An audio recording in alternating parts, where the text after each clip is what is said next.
Good evening, ladies and gentlemen, boxing fans around the world. This is the second in the Lifeblood of Boxing series. For those that didn't see it, I covered Showtime Sean Porter on the very first one, and I got a lot of flack for people who don't understand how to recognize a boxer who has arguably helped keep the sport alive. I mean, you can deny it all you want to, but the truth is what it is. So I wanted to talk about the second boxer, and this is another guy that unfortunately places like NSB and others are going to dismiss this, but it's the truth. As much as you want to hate on it, it's the truth. And that's on the bronze bomber, Deontay Wilder. If you didn't see the fight, which was Fury versus Wilder Part 3 against Tyson Fury, this was the hopefully end of a trilogy fight between these two guys. Two massive, we're talking massive in terms of muscle and massive in terms of fat and massive in terms of height. Heavyweights, we're talking giants. They're giants of the division. The others don't come close to what these two are in terms of, the presentation when you see them in there.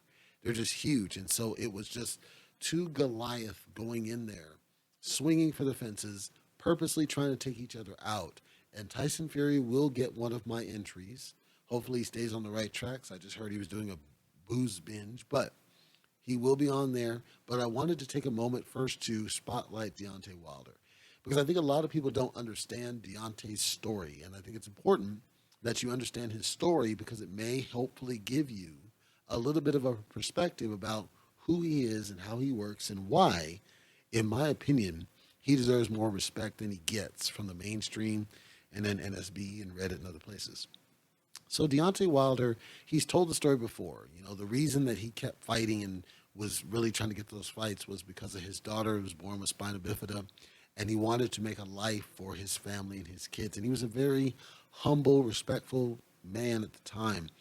As he started getting more and more success, kind of the sales pitch centered around him basically being able to knock people out, spark out cold, rather than the focus on any sort of, is he good in the ring? Does he have the fundamentals? Is he a great boxer? None of that really mattered.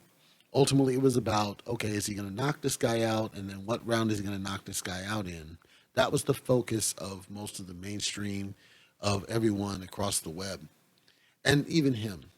Then he changed. He changed into this model of, that's when it started to be the body on the record and everything else, yelling at Radio Raheem, screaming in his face. And he got kind of this militant attitude about him that was kind of inexplicable. And he's the kind of person that keeps talking about God and he quotes from the Bible and he does, it's clear he reads, it's clear he's very well educated, but for some reason, he just got this persona. And if you were to ask him, he would say that's the name of the game, to sell the fight. However, he got attacked for this. He got attacked for the whole body on the record by the WBC and everybody else, despite the fact that Tyson said, I eat your children and all sorts of other stuff that I cannot repeat on this podcast, referring to certain activities that happen between prisoners in a jail cell. So Tyson got a free pass, but yet with Deontay Wilder, he gets attacked for saying something that's really benign in comparison. So now all this personality change happens. He's knocking guys out. Bermain Stavern, he gets a shot. Bermain Stavern, he basically outboxes Bermain Stavern the first time and then sparks him out cold. Looks like he killed him in the ring the second time. Dominic Brazil knocked him out flat on the back. When he fights Tyson Fury the first time, I'm sorry, I will say it again.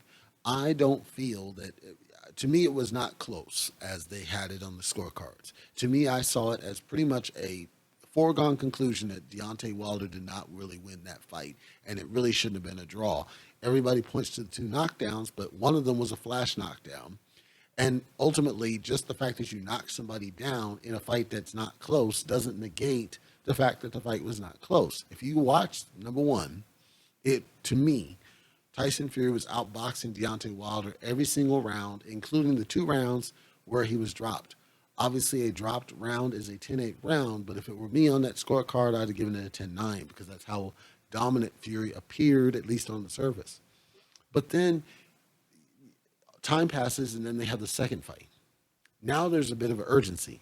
Now we don't know, was that a fluke with Wilder and his inability to knock out Tyson Fury, with Tyson Fury and him getting up and the whole jokes about the Undertaker, and even the Undertaker himself, Mark Calloway, chimed in. Nobody knows what's really going on, and nobody knows what's in these guys' minds, and nobody knows what's going to happen with this. But there's an energy and electricity that can't be understated that we haven't seen in the heavyweight division for a very long time, which is finally Deontay Wilder was the boogeyman of the division. No matter if you say otherwise, he was the boogeyman. It was not Anthony Joshua for sure. It was not Derek Chisora, Del Boy, or Ward Chisora, I think he is now.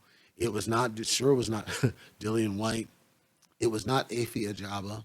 It was certainly not Frank Sanchez. Like some of these guys, it's like, okay, you got some skill, but we're close to what Wilder's doing, where he's putting people on their back, knocking them out spark cold, left and right, and with what happened to Berman Stavern. And then people discredit Berman Stavern after the fact, saying, well, he was a bum.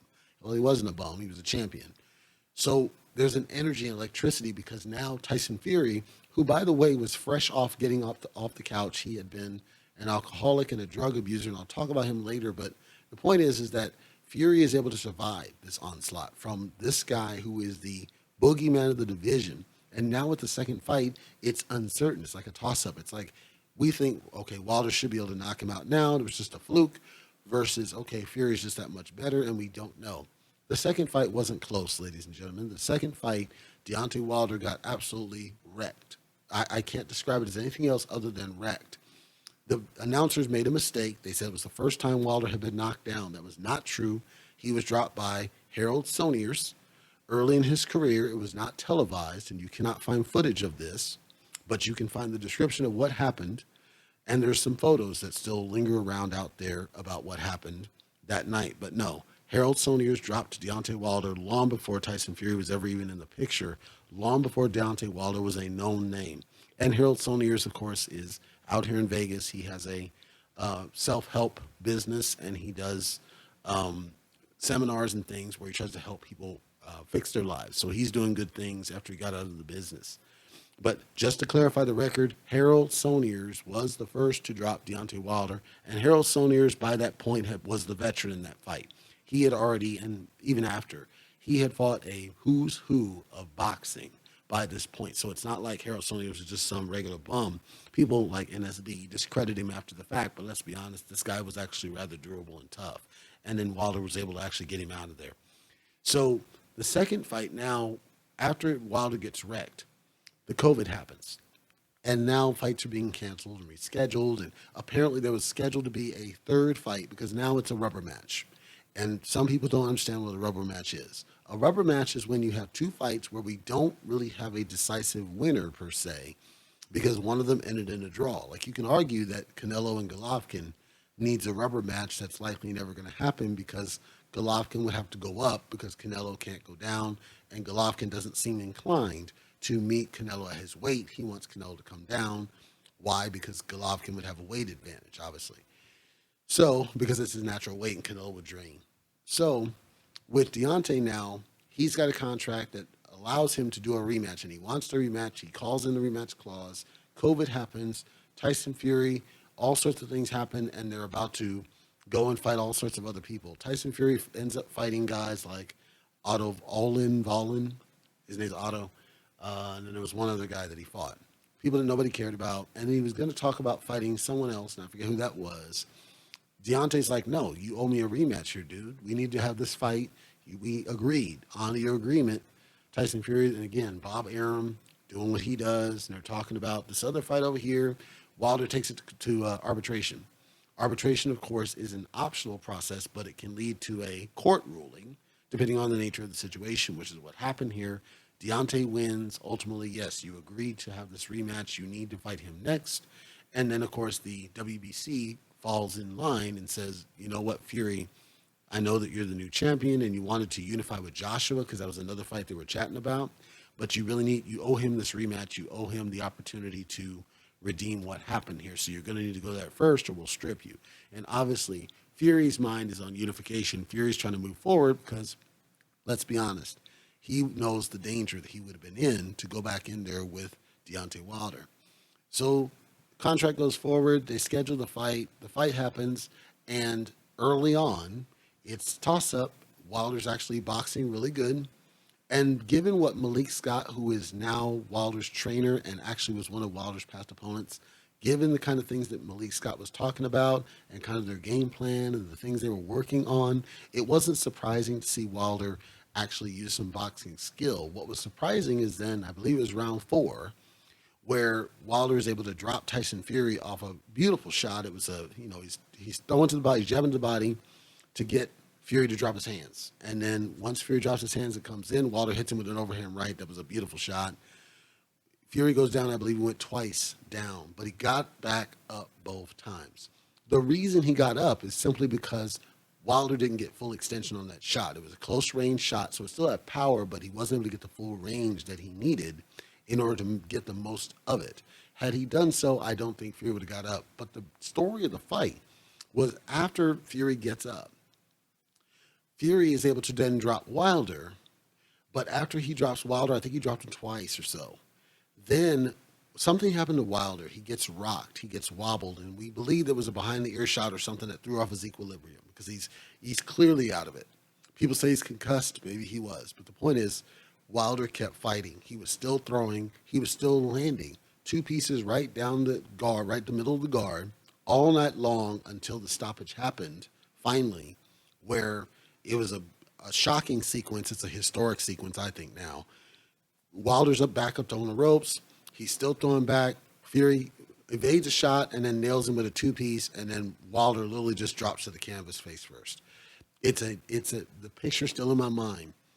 But the reason that I'm calling out Wilder first in the Lifeblood series, after describing what I just told you, is that Wilder did something that we haven't seen in the heavyweight division for many years, which is he went out like a warrior, which is, if you listen to his interviews, he said, that's all I want. I want the chance to go out on my shield. I don't want you throwing a towel on me. I am willing to die in the ring because everybody who does this should be willing to die in the ring to get that win because that's what it's supposed to be about. What boxing in general has turned into is a circus of 2 guys who like and respect each other or love each other, and they know they're making multi-millions off the fans, and so they go in there and they play it safe and they barely throw and they might do some pit-pat jabs here and there, but at the end of the day, they're hugging, they're smiling, they're asking each other for breakfast. That's not what boxing should be about. And I know that there's this softness to the industry now, and I spell that S-A-W-F-T, soft, of no, you should have respect. And it's it's the hurt business. And it's a gladiator sport. And at the end of the day, your goal should not only be to get your hand raised, but do whatever you got to do in order to make sure that your hand gets raised clearly. And that's been lost. I gave the example on the previous update about Lomachenko and Nick Walters, where, ref asks him, Nick Walters says, no. And then he runs over there and gives Lomachenko a hug and a kiss, all for making him quit. That's not what we want to see. That's not what we need to see. When we see guys like a Billy Joe Saunders, who does actually have some skill, but he's barely trying at times. Amir Khan, he's lost his groove. Kell Brook has lost his groove. And all these fighters are just barely trying. There is no warrior sport. There are some guys in the sport that do, like Ched Cheeseman. I would argue that he is he's a warrior, right? Sam Eggington, ironically, the guy who retired Paulie Malignaggi, he is a warrior at heart. Conor Benn seems like he's got inklings of being a warrior. I talked about Sean Porter. He is a warrior. Sebastian Formella is a warrior. So there are certain warriors, but it's heavyweight I'm talking about. With the exception, I would say, of War Chisora. I'll say Dillian White. I'll give him the credit. I'll give him his due. You really don't have very many heavyweights that were willing to go out there, go out on their shield, and make it a fight. I'd say Ifa Jaba. I'll give him credit. He tried, but ultimately he was just outclassed by a boring Frank Sanchez. But nobody wants to see that from heavyweight. We don't want to see boxing master classes and ultimate jab skills like we see from Anthony Joshua in the Ruiz rematch. We want to see guys that go out there and leave it on the shield. So Andy Ruiz is a solid fighter. He's a warrior as well. He has weight issues, but he's a warrior. He's willing to go out there and try and fight and go after it. And that's what we need to see. We don't want to see boxing master classes from the heavyweights. It's fine if it's welterweight. It's fine if it's middleweight. It's fine if it's junior. Certainly fine in some of the lesser, like lightweight. At the lower classes, you kind of expect wars because that's just how they are. They have a lot of energy. They're kind of bouncing around. So I'm just saying that I wanted to see wars. I wanted to see a fight. I wanted to see two guys who are actually actively trying to hurt each other. And with that Fury Wilder 3, that is what I saw. And I was happy to have seen it because it was a long time coming from the heavyweight division to see anybody try to hurt their opponent. But also with Deontay Wilder to go in there and be willing to go out on your shield, fight until you can't anymore, still throwing, even though it's clear that you're being dominated in certain ways. You got the knockdown, but you're still fighting back. You're still fighting back. You don't want the ref to stop it unless you're face down. You don't want a towel thrown. You want the opportunity to go out on your shield. And turns out he was fine, right? He got released from the doctors. He was perfectly fine. So I think that what's lost often is this idea that, yeah, we just got to stop the fight when someone takes a little bit of a pity-pat punch. Like I know Tony Weeks, when Canelo fought Angulo, right? Canelo lands one uppercut on Angulo. Tony Weeks holds for a second and then rushes in there and stops it. We don't want to see that. We want to see the gladiators do what they have to do, even if it's a different style and it might make people uncomfortable or whatever. We need to see a gladiator sport. We need to see them actually get a chance to fight for glory because that's what it's about. Now, I wrap this up by saying this. To me, when you have a guy like Chris Arreola, when you have a guy like Andy Ruiz, when you have guys like Ted Cheeseman, Sam Eggington, Dillian White, Ward Chisora, these are they're a previous era. I mean, I think Andy Ruiz still has a few years, but they're a previous era. We're losing the era of the warrior, and that's sad because we're not seeing a lot of true warriors in the sport that much. I mean, there are some up-and-comers, right? Blair the Flair Cobbs, I would consider him a warrior. Jaron Boots Ennis, who I don't rate, but he seems like he is a warrior at heart, but he's too cocky, but he might do something. And Formella is still reasonably young, and there's a few others. But, you know, the days of guys like Victor Ortiz and Andre Berto and the ones that just throw it, Chino Maidana, that just threw it to the wind. They didn't care. Their goal was to get the W no matter what it took. I think it's a long-lost era that needs to come back, and I was inspired by Deontay Wilder and his warrior spirit. Even in loss, he has nothing to be ashamed of. NSB and others will say he does not, because he actually made it a fight. He tried to win, and he went down swinging, which is what a warrior does. It's not about getting your ass whooped. It's about how you're still fighting back, and you're still trying, and you're still doing everything you can to try to get the win, and you don't just get demoralized and just, no, my ass, and just quit. You're still in there swinging for the fences. That should inspire all of us. If you're a true boxing fan, you should be inspired. Not only Tyson Fury, I'm not dismissing him. He's on my next episode. I'm trying to focus on Wilder. You should be inspired by the performance he tried to do because he backed up what he said.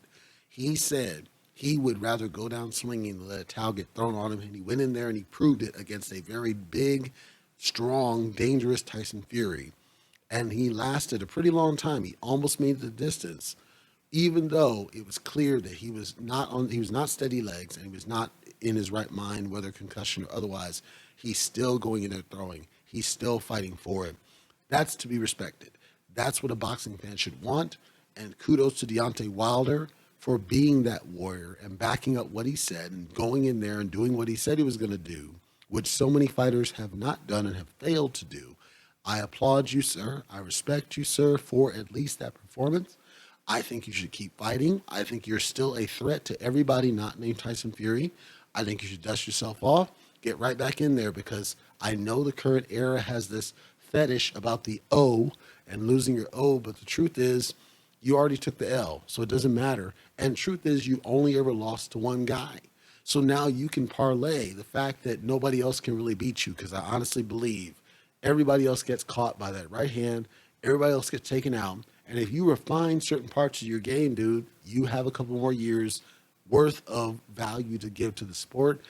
Any boxing fan, true boxing fan, should want to see that. And we should congratulate him and his opponent for giving us the entertainment we have lacked for so many years at heavyweight. Deontay Wilder, the Bronze Bomber, his motivations have changed. his mindset has changed. He's a different person. I still want to see him fight. I hope he hears this at some point. He may or may not, but I hope he does, because I honestly believe he has the number one docket of warrior in the heavyweight division right now. And now is the time for you to capitalize on that momentum, get some more wins, because I honestly believe firmly in my heart of hearts, nobody else survives that right hand that Fury took 4 times. Each and every one of them get laid out and it's done. It's just Tyson Fury being too strong, too big, too durable. It happens. Move on. We have a story to tell 10 years from now, 20 years from now about the Fury Wilder trilogy and all of the excitement these guys gave us, that Deontay Wilder built and built and built the character of the Bronze Bomber that made that fight so compelling and exciting. And then when it happened, we were not disappointed. Anybody who criticizes him, I'm not going to swear on the podcast, but ultimately you can go on with yourself. This man right here is a warrior. His opponent's a warrior. They deserve our respect, and we want to see more of that kind of fight. A fight, not a masterclass in the heavyweight division. Thank you.